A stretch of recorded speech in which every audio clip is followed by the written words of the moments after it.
35장. 요시야는 예루살렘에서 하나님께 유월절을 지켰다. 사람들은 첫째 달 14일에 유월절 어린 양을 잡았다.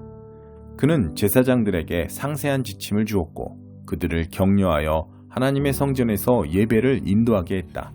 그는 또 이스라엘 백성에게 예배와 관련된 제반사항을 가르치고 지도하는 일을 맡은 레위인들, 이 일을 위해 거룩하게 구별된 자들이었다. 그들에게 이렇게 말했다. 거룩한 궤를 이스라엘 왕 다윗의 아들 솔로몬이 지은 성전 안에 두시오. 당신들은 더 이상 그것을 어깨에 메고 다닐 필요가 없소. 하나님과 하나님의 백성 이스라엘을 섬기시오.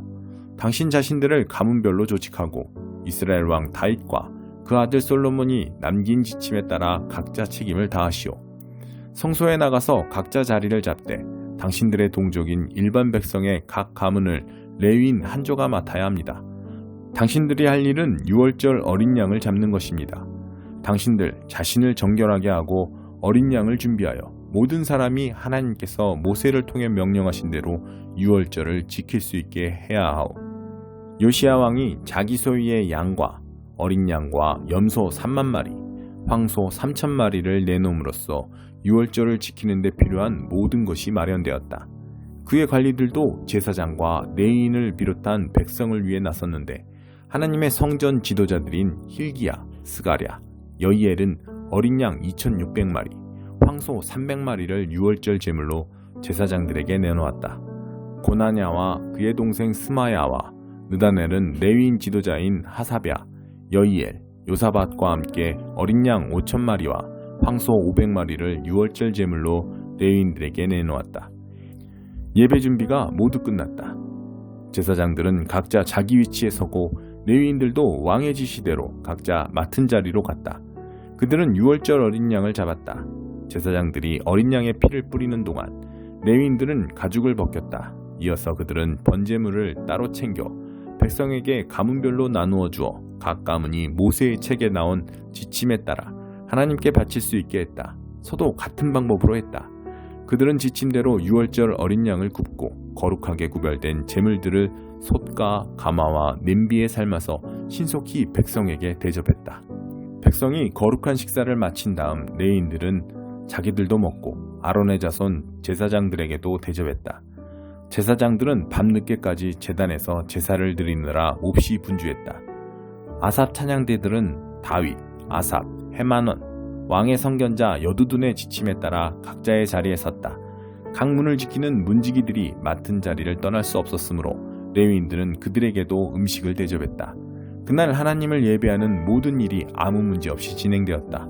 그들은 유월절을 지키며 하나님의 제단에 번제를 드렸다. 모든 절차가 요시야의 명령대로 이루어졌다. 이스라엘 백성은 무교절로도 알려진 유월절을 7일 동안 지켰다. 예언자 사무엘 시대 이후로 이처럼 유월절이 지켜진 적은 없었다. 어떤 왕도 유월절을 지키지 않았다. 그러나 요시야와 제사장과 레위인과 그 주에 거기 모인 온 유다와 이스라엘 그리고 예루살렘 주민들은 유월절을 지켰다. 이렇게 유월절을 지킨 것은 요시야 왕이 다스린 지 18년 되던 해의 일이었다. 요시야가 성전 개혁을 마치고 나서 얼마 후 이집트의 느고 왕이 전쟁을 하려고 유프라테스 강가의 갈그미스를 향해 진군했다. 요시야는 그와 싸우러 나갔다. 느고는 요시야에게 전령을 보내 말했다. 유다 왕이여, 우리가 서로에게 무슨 반감이 있겠소? 나는 당신과 싸우러 온 게 아니라 지금 전쟁 중인 나라를 치러 왔소. 하나님께서 내게 서두르라 명령하셨으니 내 앞을 가로막지 마시오. 공연히 나섰다가는 하나님만 방해되게 될 뿐이오. 하나님이 이번 일에는 내 편이시니 당신을 멸하실 것이오. 그러나 싸우고 싶어 못 견딘 요시야는 느고의 말을 전혀 듣지 않았다. 사실 느고에게 말씀하신 분은 하나님이셨다. 그들이 무깃도 평원에서 마주쳤을 때 요시야 왕은 변장을 하고 있었지만 적의 활 쏘는 자들이 그에게 화살을 쏘아 맞추었다. 왕이 부하들에게 말했다. 나를 거기서 데리고 나가라. 내가 중상을 입었다. 부하들은 그를 전차에 끌어내 구급 전차에 넣어 예루살렘으로 데려왔다. 그는 거기서 죽어 가족묘지에 묻혔다. 유다와 예루살렘 모든 사람이 요시야의 장례식에 참석했고 에레미야는 그를 위해 애가를 지었다. 오늘까지도 이스라엘 찬양대가 부르는 그 노래는 애가집에 기록되어 있다. 요시아의 나머지 역사, 하나님의 계시에 기록된 대로 살았던 그의 모범적이고 경건한 삶은 이스라엘과 유다왕 연대기에 처음부터 끝까지 기록되어 있다. 백성의 지지를 받은 요시아의 아들 여호아하스가 아버지의 뒤를 이어 예루살렘에서 왕이 되었다. 21장 새로 창조된 하늘과 땅. 나는 새로 창조된 하늘과 땅을 보았습니다. 처음 하늘은 사라졌고 처음 땅도 사라졌고 바다도 사라졌습니다. 나는 새로 창조된 거룩한 예루살렘이 남편을 위해 단장한 신부처럼 하나님을 위해 단장한 빛나는 모습으로 하늘에서 내려오는 것을 보았습니다. 나는 그 보좌에서 들려오는 천둥소리 같은 음성을 들었습니다. 보아라, 보아라. 이제 하나님께서 사람들이 사는 곳에 오셔서 사람들과 더불어 사신다. 그들은 그분의 백성이며 그분은 그들의 하나님이시다. 하나님께서는 그들의 눈에서 눈물을 말끔히 씻어주실 것이다. 죽음은 영원히 사라졌다. 눈물도 사라지고 통곡도 사라지고 고통도 사라졌다. 만물의 처음 질서는 다 사라졌다. 보좌에 앉으신 분이 계속해서 말씀하셨습니다. 보아라, 내가 모든 것을 새롭게 한다. 이 모두를 받아 적어라. 한마디 한마디가 다 믿을 수 있는 확실한 말씀이다. 또 그분이 말씀하셨습니다. 이제 이루어졌다. 나는 처음이요 마지막이다. 나는 시작이며 끝이다. 나는 목마른 이들에게 생명수 샘물을 거저준다. 승리한 사람들은 이 모두를 상속받는다. 나는 그들에게 하나님이 될 것이요 그들은 내게 아버지와 딸이 될 것이다. 그러나 나머지 사람들, 줏대 없고 신이 없는 자와 타락한 자와 살인자와 성매매꾼과 마술사와 우상 숭배자와 모든 거짓말쟁이들이 받을 몫은 불과 유황이 타는 못, 곧 둘째 죽음이다. 새 예루살렘. 7가지 최종 재앙이 가득 담긴 대접들을 들고 있던 7 천사 가운데 하나가 내게 말했습니다. 이리 오너라. 내가 어린 양의 아내인 신부를 내게 보여주겠다. 그는 성령 안에서 나를 거대하고 높은 산으로 데려가서 하나님의 빛나는 영광에 쌓여 하나님께로부터 하늘에서 내려오는 거룩한 예루살렘을 보여주었습니다. 그 도성은 귀한 보석처럼 반짝거렸고 빛이 가득 넘실거렸습니다. 그 도성은 웅장하고 높은 성벽을 가졌고 12대문이 있었습니다. 각 대문에는 천사가 하나씩 서 있었고 이스라엘 자손 12지파의 이름이 새겨져 있었습니다. 그 대문은 동쪽으로 3개, 북쪽으로 3개, 남쪽으로 3개, 서쪽으로 3개가 나 있었습니다. 그 벽은 12개의 주춧돌 위에 서 있었는데 주춧돌에는 어린 양의 12사도 이름이 새겨져 있었습니다. 내게 말하던 천사가 금 측량자를 가지고 그 도성과 문과 성벽을 재었습니다. 그 도성은 완벽한 정사각형이었습니다. 천사가 측량자로 도성을 지었는데 길이와 폭과 높이가 똑같이 12,000 스타디온이었습니다. 또 표준 치수로 성벽의 두께를 재어보니 144 큐빗이었습니다. 성벽은 벽옥으로 영광의 색을 발했고 도성은 유리처럼 투명한 순금이었습니다. 도성의 주춧돌은 온갖 귀한 보석들로 장식되어 있었습니다. 첫째 주춧돌은 벽옥, 둘째 것은 사파이어, 셋째 것은 마노, 넷째 것은 에메랄드, 다섯째 것은 얼룩마노, 여섯째 것은 홍옥수, 일곱째 것은 귀감람석, 여덟째 것은 녹주석, 아홉째 것은 황옥, 열째 것은 녹옥수, 11째 것은 청옥, 12번째 것은 자수정이었습니다. 그 12대문은 12진주로 되어 있었는데 각 대문이 1개의 진주로 되어 있었습니다. 도시의 중심가는 유리처럼 투명한 순금이었습니다.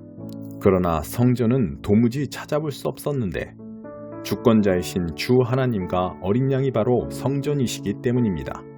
그 도시에는 빛을 비추어 줄 해나 달이 필요 없습니다. 거기서는 하나님의 영광이 비치며 어린 양이 등불이시기 때문입니다. 민족들이 그 빛 가운데로 다니고 땅의 왕들이 자기 영광을 가지고 들어올 것입니다. 낮에는 결코 대문이 닫히는 법이 없으며 다시는 밤이 없을 것입니다. 사람들은 민족들의 영광과 영예를 그 도성 안으로 가지고 들어올 것입니다. 더럽거나 더럽혀진 것은 무엇이든 그 안으로 들어오지 못할 것입니다. 더럽히거나 속이는 자들도 들어오지 못할 것입니다. 오직 어린 양의 생명책에 이름이 적혀 있는 사람들만 들어올 것입니다. 3장. 보아라, 나를 위해 길을 닦으라고 내가 특사를 보낼 것이다. 너희가 찾던 지도자가 불시에 자기 성전에 들어설 것이다. 그렇다. 그가 바로 너희가 기다리던 언약의 특사다. 보아라, 그가 오고 있다. 만군의 하나님의 메시지다. 그러나 그가 올 때 과연 누가 견뎌낼 수 있을까? 그가 나타날 때 과연 누가 살아남을 수 있을까? 그는 용광로 속의 맹렬한 불 같다. 그는 가장 강력한 세정제 같다. 그는 금과 은을 정련하고 더러운 옷을 깨끗이 빨듯이 레위 제사장들을 정련하고 깨끗게 할 것이다. 그리하여 마침내 그들을 하나님께 합당한 자들, 의의 제물을 바치기에 합당한 자들로 만들어낼 것이다. 그때에야 비로소 유다와 예루살렘은 오래전처럼 하나님께 합한 존재, 기쁨을 드리는 존재가 될 것이다. 그렇다. 내가 심판을 들고 너희를 찾아가는 중이다. 나는 마술 부리는 자들, 간음하는 자들, 거짓말하는 자들, 일꾼을 착취하는 자들, 과부와 고아들을 이용하는 자들, 집 없는 이들을 박대하는 자들, 곧 나를 높이지 않는 자들의 죄를 드러낼 증거를 내놓겠다. 그들이 꼼짝 못하도록. 만군의 하나님의 메시지다. 11조. 나는 하나님이다. 그렇다. 언제나 하나님이다. 나는 변하지 않는다. 내가 변하지 않기에 너 야곱의 자손이 지금까지 멸망하지 않은 것이다. 너희는 오랜 세월 동안 내 명령을 무시했다. 내가 너희에게 이르는 일을 하나도 행하지 않았다. 내게 돌아오너라. 내가 너희에게 돌아갈 수 있도록. 만군의 하나님께서 말씀하신다. 너희가 묻는다. 저희가 어떻게 돌아가야 합니까? 정직한 일부터 시작하여라. 정직한 자들은 하나님의 것을 훔치지 않는다. 그러나 너희는 날마다 내 것을 훔친다. 너희가 묻는다. 저희가 어떻게 주님의 것을 훔쳤단 말인가요? 11조와 헌물이다. 지금 너희 모두가 저주 아래 있는 것은 너희가 내 것을 훔쳤기 때문이다. 너희의 온전한 11조를 성전 보물 보관소로 가져와서 내 성전 곳간이 넉넉해지게 하여라. 이 일을 가지고 나를 한번 시험해 보아라. 내가 너희에게 하늘을 열어주는지 않는지, 너희가 감히 꿈도 꾸지 못한 복들을 너희에게 쏟아부어 주는지 않는지, 내가 약탈자들을 막고 너희 밭과 정원들을 보호해 줄 것이다. 만군의 하나님의 메시지다. 너희는 가장 행복한 나라로 손꼽힐 것이다. 은총이 넘치는 나라에서 살게 될 것이다. 만군의 하나님의 말씀이다. 하나님을 높이며 살아온 사람들. 하나님께서 말씀하신다. 너희는 내게 무례하고 거친 말을 했다. 너희가 묻는다. 언제 우리가 그렇게 했습니까? 너희는 이렇게 말했다. 하나님을 섬겨봐야 득될 게 없다. 대체 얻는 것이 무엇이란 말인가? 그분의 말씀대로 행하고 만군의 하나님 앞에서 엄숙하고 침울하게 살았는데 달라진 게 뭐지? 하지만 자기 인생을 제 마음대로 사는 자들은 행운하다. 법이란 법은 모두 어기며 살아도 잘만 산다. 하나님의 한계를 시험하는데도 그들은 별탈 없이 잘 산다. 그때 하나님을 높이며 살아온 사람들이 한자리에 모여 이야기를 나누었다. 하나님께서 그들을 보시며 그들의 말을 귀 기울여 들으셨다. 하나님 앞에 한 책이 펼쳐지고 그 모임이 기록되었다. 하나님을 경외하는 자들, 하나님의 이름을 높인 자들의 이름이 다 기록되었다. 만군의 하나님께서 말씀하셨다. 그들은 내 사람들이다. 모두 내 사람들이다. 내가 행동에 나설 때 그들은 특별 대우를 받을 것이다. 부모가 자신을 높이는 자녀를 아끼고 품어주듯이 내가 그들을 그렇게 대해줄 것이다. 다시 한번 너희는 바른 일을 하는 사람과 그렇지 않은 사람, 하나님을 섬기는 사람과 그렇지 않은 사람의 운명이 얼마나 다른지 보게 될 것이다. 20장. 다시 살아나시다. 한 주의 첫날 이른 아침이었다. 아직 어두울 때 막달라 마리아가 무덤에 가서 보니 무덤을 막고 있던 돌이 입구에서 옮겨져 있었다. 그녀는 곧장 시몬 베드로와 예수께서 사랑하시는 다른 제자에게 숨가쁘게 달려가서 말했다. 사람들이 주님을 무덤에서 꺼내갔어요. 그들이 그분을 어디에 두었는지 모르겠습니다. 베드로와 다른 제자가 즉시 무덤을 향해 서로 앞다투어 달려갔다. 다른 제자가 베드로를 앞질러 무덤에 먼저 도착했다. 그가 몸을 구부려 안을 들여다보니 거기에 고운 배가 놓여 있었다. 그러나 그는 안으로 들어가지는 않았다. 시몬 베드로가 그의 뒤에 도착해서 무덤 안으로 들어가 보니 고운 배가 놓여 있었다. 그분의 머리를 감쌌던 수건은 고운 배와 함께 있지 않고 따로 가지런하게 개어져 있었다. 그제야 먼저 도착했던 다른 제자도 무덤 안으로 들어가서 증거를 보고 믿었다. 그분께서 죽은 자들 가운데서 살아나야 한다는 말씀을 아직 아무도 깨닫지 못하고 있었다. 그 후에 두 제자는 집으로 돌아갔다. 그러나 마리아는 무덤 바깥에 서서 울고 있었다. 그녀가 울면서 무릎을 꿇고 무덤 안을 들여다보니 흰옷을 입은 두 천사가 거기에 앉아 있었다. 한 천사는 예수의 시신이 놓여있던 자리 머리맡에, 다른 천사는 발치에 앉아 있었다. 천사들이 마리아에게 말했다. 여자여, 어찌하여 우느냐? 마리아가 말했다. 사람들이 내 주님을 꺼내갔습니다. 그들이 그분을 어디에 두었는지 모르겠습니다.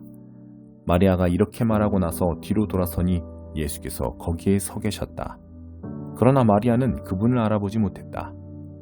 예수께서 마리아에게 말씀하셨다. 여자여, 어찌하여 우느냐? 누구를 찾고 있느냐? 마리아는 그분이 동산지기인 줄 알고 말했다. 선생님이 그분을 모셔갔으면 어디에 두었는지 알려주세요. 내가 그분을 돌보겠습니다. 예수께서 마리아야 하고 부르셨다.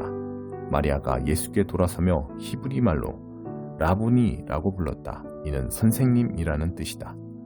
예수께서 말씀하셨다. 나를 계속 붙들고 있지 마라. 내가 아직 아버지께로 올라가지 않았다.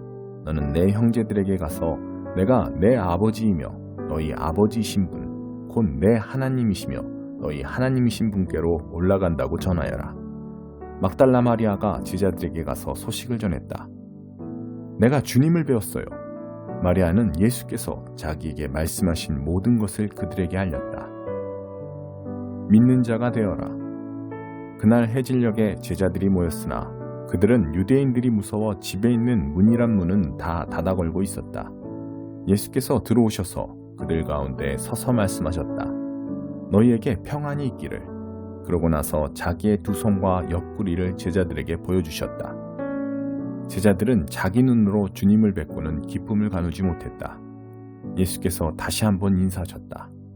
너희에게 평안이 있기를. 아버지께서 나를 보내신 것처럼 나도 너희를 보낸다. 예수께서 이 말씀을 하시고 나서 숨을 깊이 들이쉬었다가 그들에게 내쉬며 말씀하셨다. 성령을 받아라. 너희가 다른 사람의 죄를 용서하면 그 죄가 영원히 사라질 것이다. 너희가 죄를 용서하지 않으면 그 죄를 가지고 무엇을 하려느냐. 그러나 12제자 가운데 한 사람으로 간혹 쌍둥이라고 불리는 도마는 예수께서 보셨을 때 그 자리에 없었다. 다른 제자들이 그에게 말했다. 우리가 주님을 보았소. 그러나 도마는 이렇게 말했다.